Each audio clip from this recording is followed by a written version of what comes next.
Ladies, gentlemen, and non-binary folks in the audience, welcome, good evening.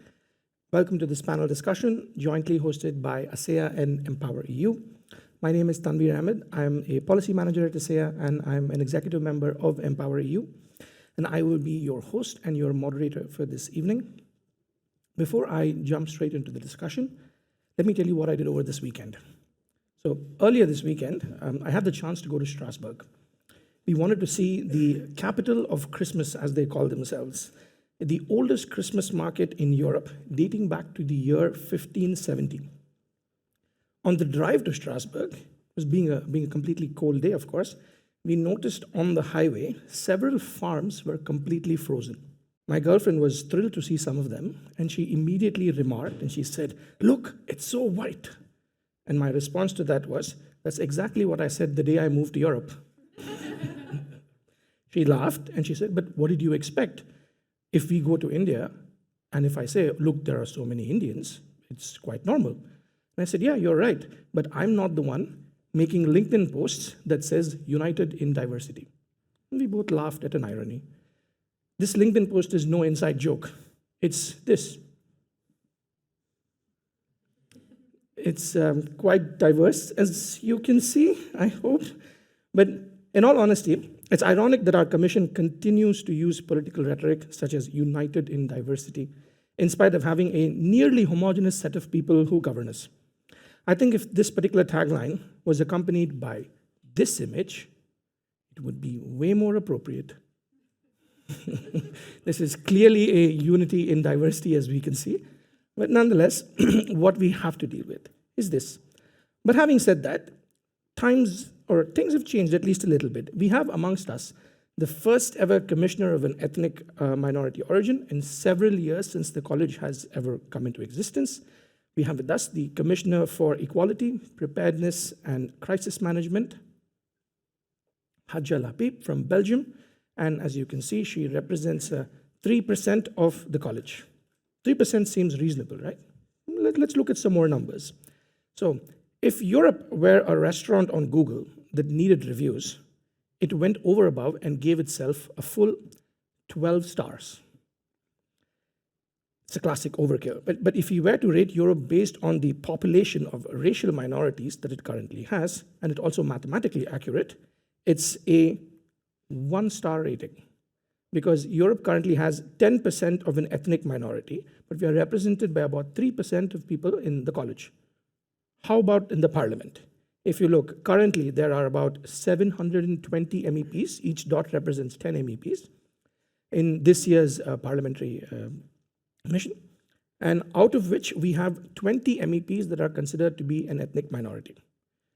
This number represents 2.8% of the MEPs that we currently have are from an ethnic minority, and it has fallen from the previous number of 3.8% that was there in the previous parliamentary term. But is this really a policy problem? Think about it. If policies regarding police, security, and law enforcement were written by primarily white men, black men will suffer. If policies regarding abortion rights are written by men, women tend to suffer. If policies regarding climate justice and environmentalism are written by well-intentioned but well-developed West, the global South tends to suffer. If policies regarding migration and asylum are written by those who have never suffered at the hands of war, innocents tend to suffer. Therefore, in my very limited understanding of this subject, I believe that this is a policy problem. If we need to increase the representation of ethnic and racial minorities in EU decision-making, we need policies that enable this. Because policy will always outlast the lifespan of a politician. And on this note, I would like to invite our panelists who have a higher understanding and experience in this field to address our topic of discussion for today, which is diversity by design, policy as a tool to increase representation of racial and ethnic minorities in EU decision-making.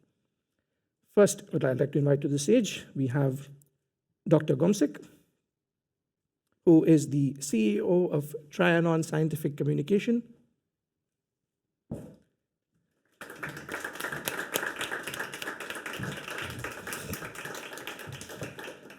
Next, we have Celine Fabrequette, who is the Managing Director of DiasporaVote.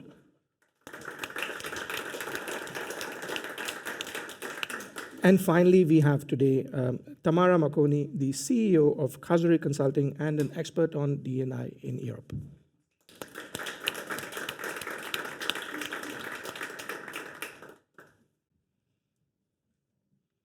And of course, there's me, but you can't see me, but you can see me here, so that's fine. Let me begin by pointing out that in a sea full of panels that always tend to have all men, today I seem to be the token man on stage, which is quite nice and it's very refreshing. So using this as a segue, I believe that one of the important reasons that led to the creation of the Brussels Binder was that to ensure that there was a woman expert always present on any field, and this would make sure that there was no excuse for manels to exist anymore. So on this, Dr. Ngomsik, as the president of the Brussels Binder, have you been able to achieve this particular goal of yours? And how have you seen female representation in the EU, and perhaps also the representation of minority women grow or not grow in the EU over the last few years? Thank you. I'm very happy to be here. I loved your introduction. I love data, so I love it very much. So everybody, so yes, I'm the president of the Brussels Binder, which is a database that exists to answer to, we don't know where to find them. Okay, so man, we're saying we don't have women at policy debate because we don't know where to find competent women. And today is the same. We don't have diversity in policy debate because they are not competent. They don't have the skills, they haven't been in the right school. We don't know where to find them. So the Brussels Binder failed miserably. Okay, it has been existing for 8 years now.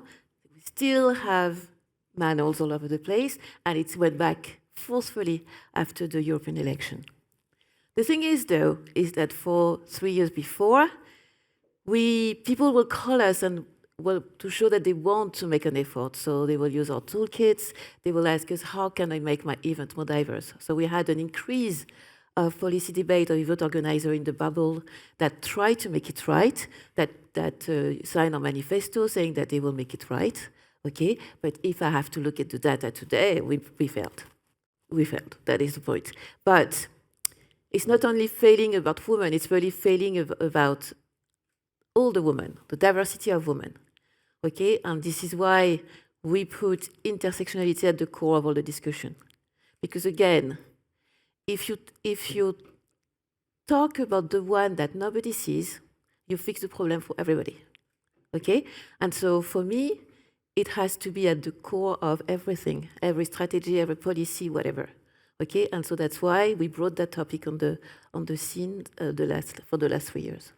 Perfect. And sorry to hear that you consider the project of Brussels Binder to still have been a failure, but do you see improvements? We see improvement in the interest. We see improvement in more and more organizations use our toolkits because they want to make it right, which is a very good thing. We see an increase of, 150 people signed our manifesto. So we've seen lots of people calling out the manuals and sending it to us to actually do something. So that shows that more and more people are engaged in it. But if you're talking about the Brussels bubble, the policy debate in Brussels, and how are we more represented, I'm not even sure we really have more say on it, because you have the impression that you see more women sometimes, one here, one black here. I mean, that is an exception. I mean, 3 black women to talk about diversity? I've never seen that in my life. Okay, so, but it's more engaged. But to be honest, it's often superficial because people don't make only surface change. In fact, it has to be systemic, and today it's not. Voilà. That's sad to hear. Celine, in your role as the managing director for DiasporaVote, how have you seen representation of racial minorities in EU decision-making over the years? And can you also elaborate on what DiasporaVote has done to aid the overall situation towards representation in the bubble? So let me start with the beginning of why DiasporaVote. In 2018, I was at a meeting, and it was about, the former commissioner Vera Jourova who was there, and we were talking about the gender strategy. And I asked her, well, this is a great strategy. Love the strategy. It's really good. The content is awesome. But when implemented, it doesn't apply to diversity women because there's a lack and there's no point that talk about intersectionality within that document. And she was like, what are you talking about? No, but that doesn't apply. I'm like, okay.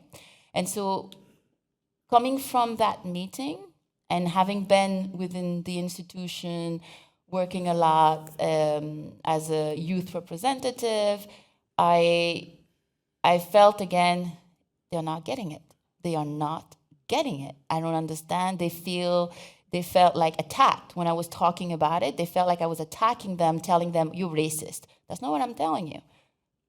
So that's when I was like, okay, let us think about this and how do we change their engagement with the commission to fit what they want, you know? So I was like, okay, June 2018, next year, 2019, there's election. What does the commission want? What does the institution want more than anything? And they don't really care about color, huh? They just want people to go vote. Doesn't matter. As long as you have the right to vote, they want you to go vote. Even if you vote against, they just want you to go vote. Why? Because that will confirm the importance of the institution and the need to have the institution. And so that's why and how the reason why DiasporaVote was created. It was created so that we as a community, there's two things that DiasporaVote do, two jobs. First, to make the community, to empower the community to understand that they belong within EU and that they have their rights and that they need to use that voice in voting. And the second part is to make the institution understand that people of color are EU citizens and that they also work for us. And so in that perspective, that's how we've worked. So we started with the campaign. We first did with we always believe in peer-to-peer education. Why? Because yes, I'm a Black woman, but I don't experience, we're not a monolith. I don't experience all that other Black women or other people of color experience because within my community, I'm part of the 1%. I graduated, I've traveled, I'm living in Brussels, I have a master's degree. I'm not the norm, I'm the exception. And the problem as a French citizen, and the problem with a lot of those governments denying racism or discrimination is the fact that they think when they have one person of color that succeeds or who's there within their space, that means this is the norm. But no, it's an exception. And that person, in order to get there, they did a lot of sacrifice. They had to work twice or 10 times more than their white colleague, sorry. But that's the reality of things. The opportunity is not equal. The start up is not equal. And so if we don't understand that from the beginning, they are doing really wrong. I don't know if I answered your question. I hope I did. No, I was more interested in how DiasporaVote uses representation as a tool to make the voices heard, and more importantly, if you can elaborate on how has DiasporaVote contributed towards increasing representation of the voices? We've worked a lot about the past 5 years on empowering our communities. So for that is to make them understand the importance to go to the ballot and to vote, to make them understand what the EU is about and how they can shift that. So following the 2019 election, we put together a program which was called Work with Your MEP. And we were able to work together, 50 young people and 5 MEP from 5 different EU member states, working on specific EU policy, which they actually had an impact on. So the young people, together with an MEP who was a rapporteur on the policy, they work together, and then what happened is that the young people will provide recommendation based on that policy, and then the MEP will be meeting with them and saying, okay, I feel like I can bring this in, or I cannot add this information in because my political party is not ready, or there will be too much contention into that. And so, because for us, what is important was for the youth to believe that their voices matter, that what they bring to the table is taken into consideration, and that it has an impact and can change things. And it has, and a lot of them felt that this process, this direct democratic way of doing things, really kind of brought back the policy to them, looking at their perspective and what they can contribute to, so then it's better aligned with what their lived experience is.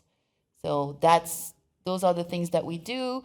The other activities that we always do is, like, every 2 years there's the European Youth Event, where we bring young people of color within Strasbourg.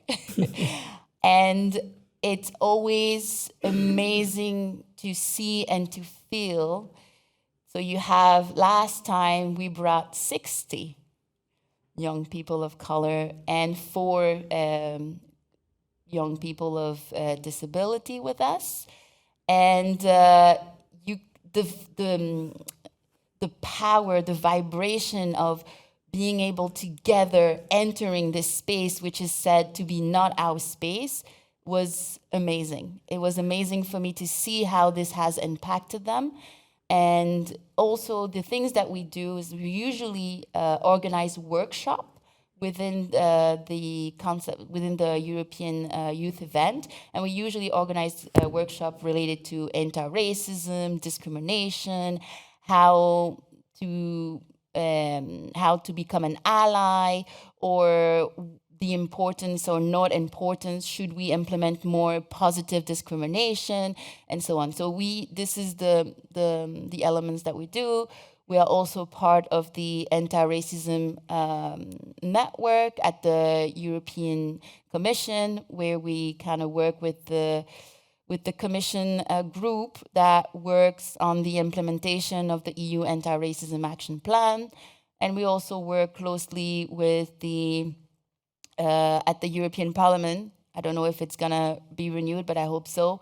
RD, which is the subcommittee who is there to focus on inclusion and diversity and making sure, like, EU policy are non-discriminatory. So, yeah. Thank you. I must add that, while researching for this particular discussion, I noticed that all the brains of the Commission in tackling the issue of diversity and inclusion primarily sit in DGHR. So diversity doesn't seem like the concern of other DGs, when in reality, it would be important to have a unit or a task force, at least, fostering the spirit of diversity and inclusion and the policy in every DG itself. So, Tamara, what challenges do you see arising in addressing intersectionality in policymaking, especially in the EU, where decision-making often happens only in silos?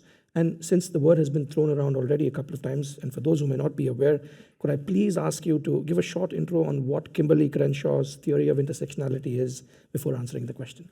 Sure, thank you. Very happy to. Okay, let's take this in 2 parts. Let's start by defining intersectionality and talk about what exactly this is, and then I'll take your question about DGHR and siloing, essentially. So thinking about what intersectionality is, it's a framework, as you mentioned, which the term intersectionality was coined in terms of a framework by Kimberly Crenshaw, who's a legal scholar in the US. And she wrote a very, very interesting article for a legal magazine outlining, through looking at court cases in the US, what exactly this theory is. The term started then in that article, but it was a concept that existed before that. And essentially the concept just looks at identity, the fact that all of us can look at ourselves, can look at each other, and see that we're made up of different parts of our identities. We have our gender, we have our age, we have whether we wear glasses or not, we have all the different things we can think of, our sexual orientation, our nationality, whether we're allergic to this, we like this food, all of those different parts make up who we are. And all of these parts don't exist in isolation. We are all of these things together, not just one thing, two things, etc. And that is the way that the world works as well. It doesn't look at these parts of who we are in isolation. It actually looks at how they work against each other and with each other, and how parts of our identities overlap. And in those overlaps, or those intersections, we can have experiences of discrimination, bias, things like this. So in their article by Kimberly Crenshaw, she was specifically looking at gender and ethnicity, or race, and how that forms a unique overlap where we have sexism and racism, and looking at how the experiences of Black women through those articles were not explained by either of these two phenomena. It was really a unique experience with, yes, some elements of sexism, yes, some of racism, but also some unique issues there. And one thing that I find I'd like to highlight about this, because a question I often get is, these terms like intersectionality come from the US. So here in Europe, are they actually applicable to us? Do they make sense? Are they relevant for our context? I see some smiles of recognition in the audience. This might have come up in your discussions. And I do definitely believe that it is relevant to us because, for one thing, we're all humans. We all have layers of identity. In the US, over here, in Europe, elsewhere, these are those concepts. We can all recognize that. But also there's some information, some research this year which came out in the UK, which I think is very, very useful to highlight this gap. And looking at the fact that over the first 10 years of a child's life, the mother stands to lose about £70,000, over £70,000 in earnings over the first 10 years of her child's life, because of factors like women still bear the brunt on the whole for caregiving when it comes to children, parents, other familial responsibilities, and thus women are more likely to take career breaks, miss out on earnings because of that, start doing part-time work, etc. And looking at this phenomenon, the researchers were highlighting that it isn't parenthood that causes this. Men don't have the same experiences when they become fathers. For many men, it doesn't make too much of a difference to their career path. For some men, it's actually a positive thing, and maybe employers give them a bit more, thinking, now he has children to support, let me help him. So it's not about parenthood.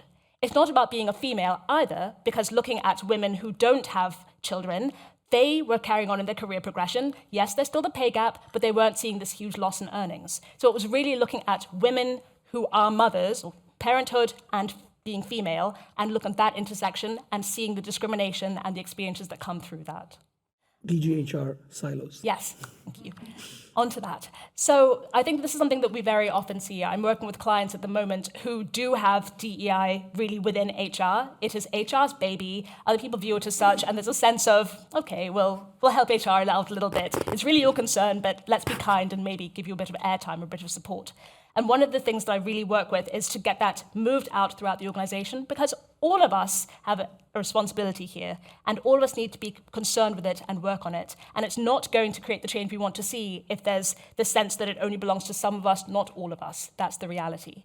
And looking at intersectionality and the fact that we need solutions that address all of us with our multiple layers of identity and solutions that work for all of us despite our various needs, etc. If we only have one set of minds looking at it and putting in input and doing the best they can, but there will be limitations, we're not going to get the solutions that we need. It's exactly the same as trying to have policy discussions without having proper representation from everybody impacted. So that's a huge danger that I see in organizations, and as you're mentioning, DGHR seems unfortunately we're seeing similarities there as well. A small fun fact I should add, which is not very fun for the auto industry at this, that Kimberly Crenshaw's seminal piece on intersectionality focused on the first case against a Black woman against the auto industry. So she felt that she was discriminated for not being promoted against, it was General Motors, and she had filed a case, and then it went. So I'm happy that the auto industry is looking forward and we're driving the future this time, and not going back. Dr. Ngomsik, my next question to you is, as someone with a vast experience, having worked across several countries in the EU and in the bubble as well, how have you witnessed, sadly, stereotypes and biases, especially against minorities, affect growth in career, recruitment, and progression across the stage for you and your peers? Has this been a hindrance? And if you do find it as a hindrance, do you see it more in the private sector or the government sector? So to answer that question, I'm going to jump on what you said. You have to see intersectionality as the way people see you, not the way you see yourself. Because Celine, because of what you said, and myself, if you don't see us and you look at our CV, what our family does, probably the same for you. because Tamara, but because she explained it at the beginning, I'm taking her as an example. If you look at it without seeing us, you think we're a white man. Okay, and when you see us, you're like, ah, yes, she's a black woman. So private and public sector is the same all the time. So if you see intersectionality as the way people see you, okay, of course, it's hinder you, not to be the norm, okay? And the thing is that for people, and it can be black woman, or it can be mother, it can be people with a disability, it can be single dad, single mom, is the same. You will never know if it's because of one thing or the other, okay? But what you will see is that your career progression is slower. And so that happens public or private sector. Now, the thing that I like in private sector is that they have the right, they count. So when they want to fix it, we can say, you have a problem, this is this, now we can fix it. In the public sector, they will tell you, we can't count because, you know, it's not, we're not allowed to. But when they do say that, they forget the small line that say, except if it is for the good of society and if the people you're counting are okay with it. Nobody says that little line. So nobody counts because nobody wants to fix the problem. But if you don't know what you have to fix, you can't fix it. So working with private sector is what I like, is that you can fix it when they roll into it because you can count. And it's always a person problem. For me, it's not even a policy problem. Because in a company, the CEO says, I want to fix it. It will put it in the bonus. Of course, money is the thing. So I work in climate change, and for me, that is always linked with climate change. I put it for innovation, profit, and to find mitigation that goes for everybody in the company, right? The only way people are not nice. People like being in their comfort zone. So with the money, you can fix things, okay? That is a thing that has worked for me for 20 years. And so I don't make it to be able to make the change, I think, and they will tell us if they're okay. I've removed it from the DNA problem and put it's a competency problem. Okay? Because you don't have that perspective and that perspective, you cannot make money here. Okay? So for me, it's a competency problem because you lose money because you don't have DNA. And in decision making is the most important because having only women or only black women secretary doesn't change a thing. It has to be in decision making. Okay? Even me with my big mouth, in the public sector, I work with boards. Why do I work with boards? What managed to do that is because my business partner is a white man. Simple. It's a strategy thing. Okay? And the some of the board where I am, that have been there because someone told them, work with her. So when you work in decision making, people stay in their network. So if you're seen as, she's a black woman, I'm not sure she's competent. You know, she hasn't been to that school in the EU bubble, I'm not sure she can do the work, it's done. Even if you're super competent. So that means that you need to have the person who wants to fix it, someone who will take you and will take you as a risk, don't get me wrong. Each time you will talk, it will be like, oh, she's okay. Every time. But a white guy who done his presentation in the train, arrived 5 minutes before, and has shitty slides will always be okay. Always. Okay? But what I like with when it's the person, I've been hired at a very high-profile public thing, EPC, not to take it. And when I've been to the interview, so I'm at the governing board of the EPC, when I've been at the interview, they didn't take me like a stupid woman. I look at the board, there's no one like me, no private, no black, and I said, you hired me because I'm black. And they were like, no, we hire you because you're competent, but also because you're black. Because we need to change, because they want to recruit more diversity, and there's no representation. And the moment I know that, okay, I trust them, you know? And then the other questions were more about my skills and whatsoever, but I like that they answered my questions. Okay? You have the right to be, and yes, being the token is always annoying, but if you are in an institution where they want to make the change, they trust you, they trust your voice, they will let you talk, okay? And they will show it to you. So that's the thing. But yes, it will hinder you because it's how people see you and not how you see yourself. And if a public institution does not have the incentive to make money, it won't change. My experience, and I'm old,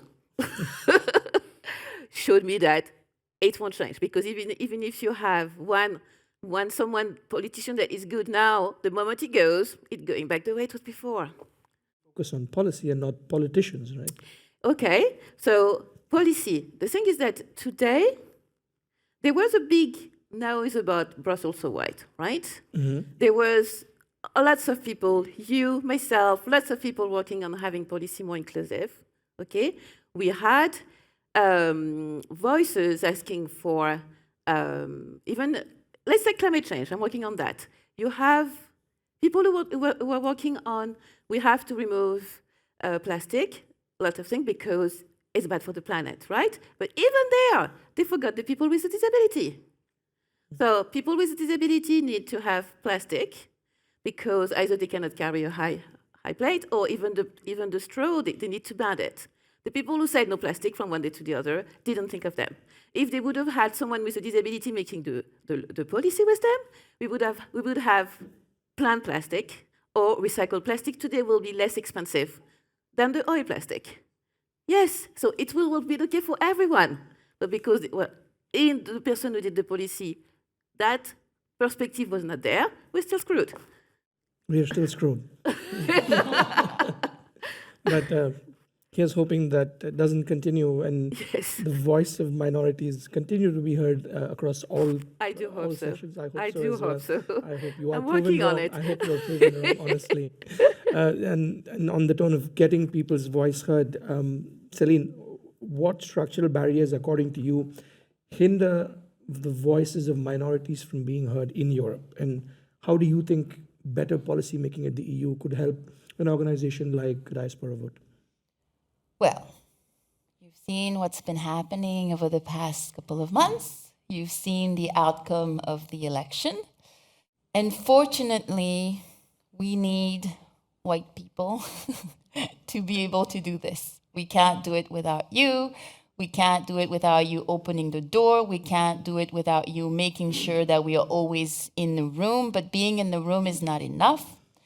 What really needs to happen is bowls, people having bowls, because guts, maybe Guts, yes, guts better, yeah.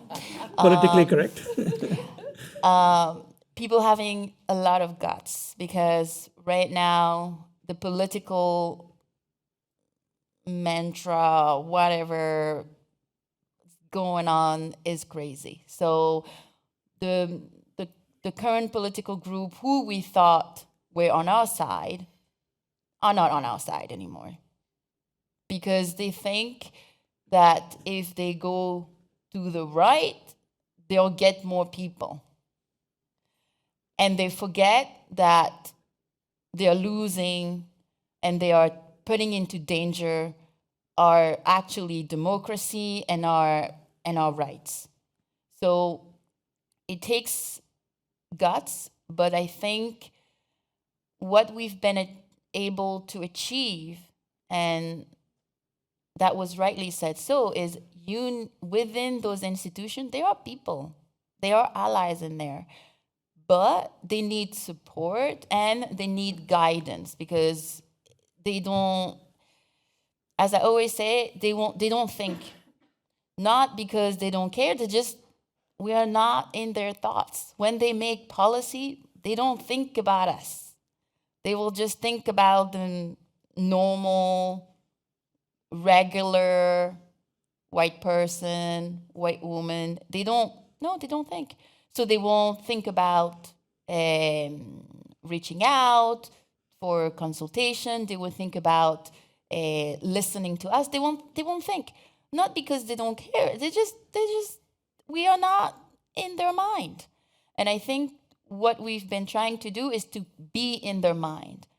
Every policy that they do, because we don't only want them to come and talk to us when it comes to trade with our countries of origin, or when it comes to discrimination and racism, because we believe that it's a structural and institutional issue. And so whenever there is policy about environment, they need to have this perspective. When there is a policy in employment, in education, in any type of policy, there needs to be that understanding. And so what you were saying earlier, just wanted to add that within the commission, there is actually a DG, like DG Just has been, he's the one who's really working on mainstreaming anti-racism and discrimination within all the policy. And the new Aja Habib will be also mainstreaming this within all the different EU policy. I don't know how well she will succeed, because within the commission it's a question of power. So she's just a regular commissioner. She's not the VP of her portfolio. So that means, like, as DiasporaVote, we're gonna have to be really working towards making sure, like, for example, there's going to be within all of the next couple of years, this whole process in terms of like youth dialogue within all the commissioner will have a youth dialogue. So our job in DiasporaVote will be to make sure, like, we are part of this conversation, that we have somebody in that room within that dialogue, so then they can bring the perspective whenever there's a consultation. There's the commissioner president. She's gonna have this little bubble of young people that it's supposed to help her. We also want to make sure we have somebody inside there. So that's kind of, I think, the way to move forward. And when it comes to the MEPs and to be honest, I'm very disappointed. I'm disappointed in the socialists. I'm disappointed in the Greens. I'm disappointed in the liberals, because just right now, they could have just voted against this commission. Technically, it wouldn't have changed anything, but it's a strong message. It's a strong message to say we will not continue to open up our doors and our seat to far-right idea. But instead, they just sign a stupid document is not even can't be enforced at all. And I'm like, you're just like giving in. So I think for the next 5 years, things are gonna be tough. It's gonna be hard. And one of the things that we're gonna be looking at is to try to make sure we don't, to keep the little rights that we have. That's really the most worrisome. And with America becoming great again, I think it is going to be a few tough years ahead. And I also wanted to touch upon something you said, but I've always noticed that the responsibility of inclusion is sadly on those who are yearning to be included itself. This is always the case. It's like telling a poor person you can never become successful because poor people can't make good choices. We've heard these things several times in spite of the horrificness behind the statement. But having said that, is this fair, Tamara? And who is actually responsible for inclusion in the case of Europe as an institution? And are there power dynamics that play at poorly inclusive policies? Ooh, so many interesting questions. So I'd love to dive into that. First, I would like just to say a few things building on the points that Audrey-Flore and Celine have made. I think something that is mentioned so far in the discussion, and you alluded to it just now in your response, is the fact that we need to have people from all walks of life represented in all types of discussions. And earlier, I remember, I think it was Audrey-Flore mentioning that this is pretty rare, a panel discussion in Brussels with 3 Black women as the panelist. And I was thinking, yes, I definitely understand that. At the same time, it's interesting. This sort of thing, I think, can be a bit of the norm when we have discussions around diversity. That's when you start seeing people from racialized backgrounds, people who are, people from outside of the norm, in a sense. And I say that very much being facetious. And I think that is definitely not a critique of what's happening here, because the topic of diversity, I'm a DEI specialist, for instance, it makes perfect sense. But when we start seeing discussions on neuroscience with 3 Black women on the panel, that's when we'll know there's been a change. Because I think that is definitely something to think about. And then Audrey-Flore, just building on something that you mentioned about being in the board and mentioning that you are a very competent person, and then also being Black was something that brings an asset to it. I recognize your experiences, but I did just want to say that I disagree in certain ways, just from my perspective, about things like about choosing different candidates and looking at competent people. And I'll explain why. Because, for instance, a client asked me one time, if we want to have more representation and we have two candidates, they're both equally qualified, one is black, one is white, do I choose the black person? And I said, no, that's not it. You go back there and you look and you see who actually brings in the things that you really want to have. You don't have the race as an issue, essentially. And I see, this is how we say, black women are not a monolith. Agreed? So this is good to demonstrate that. Because for me, it's about bringing the personality dynamics, the skills, the competences. My being black, what are you hoping to expect because I'm a black person? What are you seeing in that? And I can't speak for all black people, so if that's what you're hoping for, you're not going to get it from me or from any one person. So that's why I'm saying make sure that you have a diverse pool of candidates, you have people representing different backgrounds, then you can choose the best person from there, not simply qualified person and you tick a certain box, essentially. So that's where my perspective comes from. And I just wanted to raise that just in relation to what we're discussing here. And so back to your question about inclusion, whose responsibility is it, and power dynamics. Does it all, well, the burden, as you're saying, it often does fall onto the shoulders of those who are marginalized because they feel it most. It's the day-to-day experience. And as you're saying, Celine, sometimes it's just blind spots. It's not intentional, it's blind spots. I don't see the struggles that, for instance, pregnant women face. I'm not a pregnant woman, therefore it isn't something I think about every single day. Simple as that. So pregnant women will be saying, hang on a second, this is what I'm going through. That will make me take it into consideration. So again, importance of representation. So I think that that is part of the reason why we often hear the people who are most marginalized shouting the loudest, because they see it, they live with it. It is all of our responsibility to be inclusive and to have a hand in inclusion. And it is a two-way street. For instance, for this event, you invited me to come and speak. So that was being inclusive, saying, come, Tamara. I had a choice. Do I want to be included? I could have said no and stayed at home, but I came. I chose to come and include myself. So you see, it's a two-way street. And if I had decided to stay away, you had tried your best to include me, but inclusion wouldn't have worked in that sense because I decided to take myself out of it. It is a two-way street in that respect. Power dynamics does come in because, for instance, you're organizing the event, ACEA is organizing the event, I'm an invited guest, so I'm coming into your home in a sense. You have more power than I do. You get to set the rules. You said the event is on this day, it's at this time. Again, not a critique at all, just an observation about how this works. And so there is more responsibility on your shoulders as the event organizers to make sure that when I am invited into your home, as it were, I feel included. I feel able to come up here to say my views. So it works in both ways, but yes, power dynamics are an important part of it. And so when we have situations where, for instance, we look at the labor market. I live here in Europe.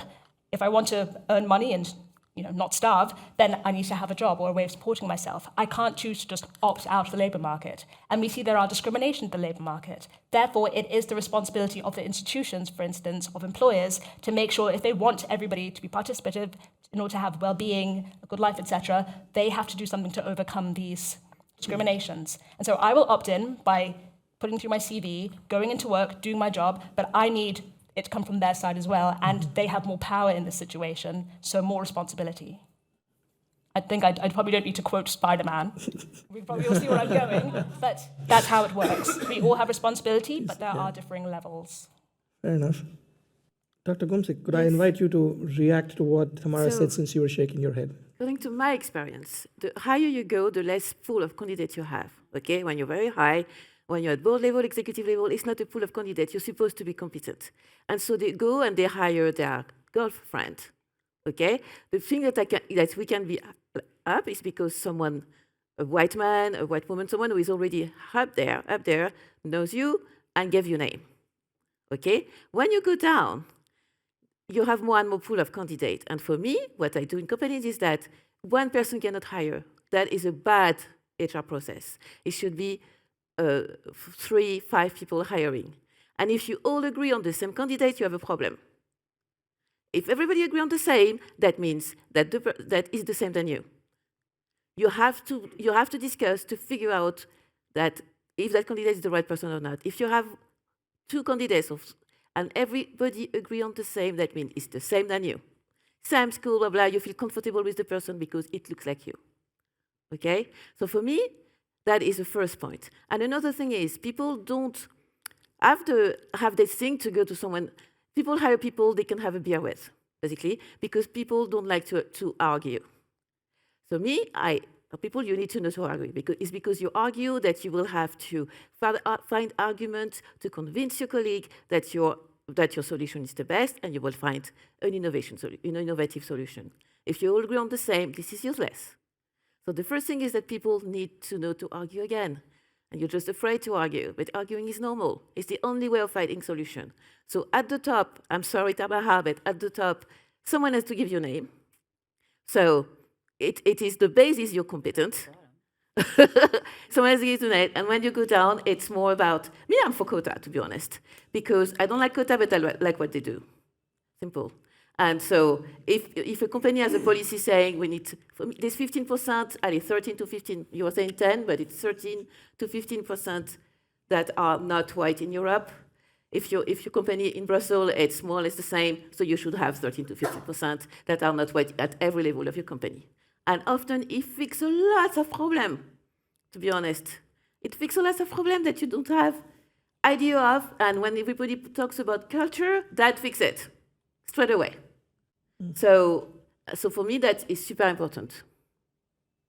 To argue and to find solutions. I think. Yeah, so you need to be different, have different perspective to be able to find innovative solution. If you all have the same, it will never happen. So when I work with HR, and I do agree, it should not be only at HR, it's like climate change, it should not be a CSR department. You need to be sure that not one person is hiring, that it will never work, ever. And you need to argue to find the right candidate. And if you have quota, you have quota. I'm sorry, but till now, nothing is changing. So sometimes you have to force it. So you think affirmative, positive discrimination, affirmative action is a good thing? Let's call it differently. Till now, we didn't know the position existed. Okay? Only a certain kind of people could apply because they knew. We didn't have the opportunity. So now when we apply, because we know, you will say, I'm a D&I hire. No, I was better than you, and I'm black. That's it. Okay? Because now I can apply because I know the position exists. Voilà, that's the way I see it. And maybe just to add to what Audrey said, like based on my experience, so yes, I work at DiasporaVote as a volunteer, but on a daily day, I'm an HR. Sorry, I didn't know. I'm so sorry. Yeah, multiple hats. What I want to say is that also I see and I hear that in order for a person of color to be hired within a company, they need to be perfect. So the standard that is put on us is totally different. And in addition to that, it isn't like I'm the only black girl in a company of 100. It's really hard to be alone. So I totally I would like some quotas too. Because like there's a lot of things that I have to always bring on the table. If I don't bring it on the table, it won't be mentioned. It won't be taken into consideration at all. It's the same when I go to panel event within the institution. For a long, long time. Now it's getting better, but for a long time, I've been here since 2014, and I was only the black girl, young woman in the room. And so because I was there in this privileged seat, I had to speak up. Even sometimes I just wanted to listen, but I had to speak up. And that level of pressure is really quite a lot. And I think that's also why I'm doing this work, to have more people, because we can, if there's more diversity, more people, then we can move better. And it doesn't always have to be, you don't always have to be alone against the others, because that's how it always feel when you're in the room where you're the only one. You always have your guards up, and you have to be really careful about what you say, how you say things, because otherwise the purpose of you being there and this opportunity to be in that seat will be just... Yeah, of course. Yeah. Understandable. And I very much agree with you on the sentiment that sometimes, especially for people of color, you have to work twice as hard to get half as far. I felt it in my own life as well, sadly. Imagine being a woman and black. Oh, work 3 times. Never hard. sleep. You're working all the time, yeah. I see that we're almost running out of time, so I'm going to give the last question to Tamara, if that's all right. Is that, Tamara, if as someone who's working with institutions and with different partners on diversity and inclusion, let's say Santa Claus gives you a wish or gives you the opportunity to have all the stakeholders, all 720 MEPs, everybody in the commission sit together in a room, what would you tell them so that they start thinking of designing policies that are inclusive right from their inception, rather than add inclusion as an afterthought? Okay, I think first of all, for Santa Claus, if you told me anything, I think I'd run the opposite direction. But moving aside from that, let's move on. So what would I tell them? I would tell them about a case which some of you maybe know, about when a team of developers were working on an application, a phone app for the iPhone, to create videos on your phone and upload them directly to YouTube. This was a few years ago. True story. A group of developers were working together. They did all the designing, et cetera, they put it all together, developed this app, and it was so that people using their iPhones could record videos and upload them directly onto YouTube. And on the go-live day, things went well. Things are working merrily, but they noticed a problem. A small percentage, maybe 5 to 10% of the videos were appearing upside down on the platform. So trying to figure out what happened, and they, after working through this for a while, they realized it was because of this. This is what right-handed people tend to do when we take videos and then we upload them onto the platform. Left-handed people do this. So because they were not using a team that had taken into consideration the different needs that people have, some people are right-handed, some are left-handed, they created an app that was for everybody, but was actually only for right-handed people. And so they were able to figure this out, change it, and now, presto, it all works happily. But let's look at that. What did they lose out from that erroneous decision and from not actually having D&I built in from the beginning? Like maybe there was a left-handed person on the team. Like first of all, maybe there wasn't one. Maybe there was, but they didn't feel able to say, hang on, left-handed. They were silenced. So what is going on?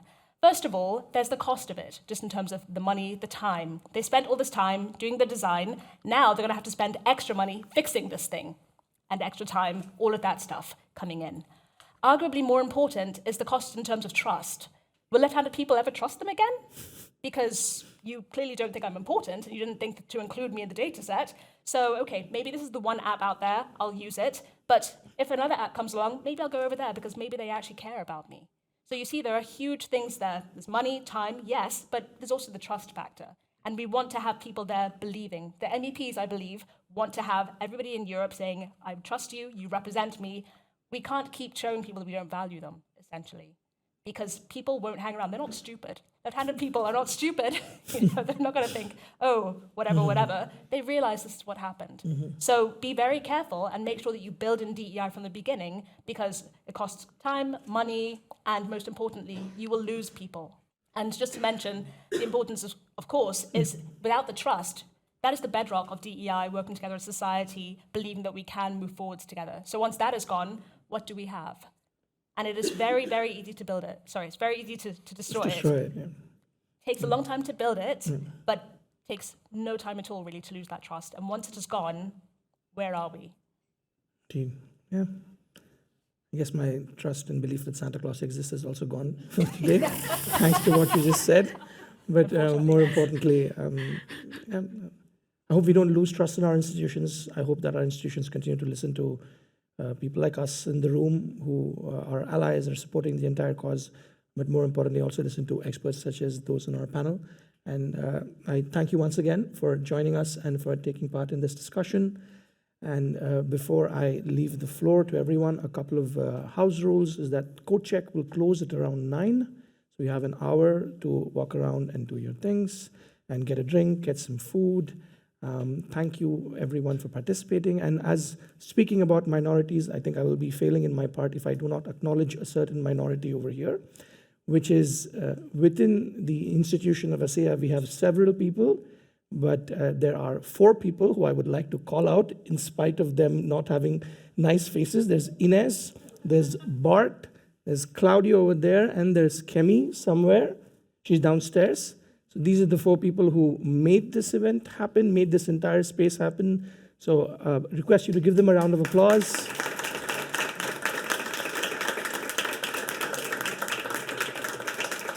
So I can tell you that if something good happens, it's because of the team, and if something bad happened, it's because of Bart. All right, please enjoy your drinks. Thank you once again, guys.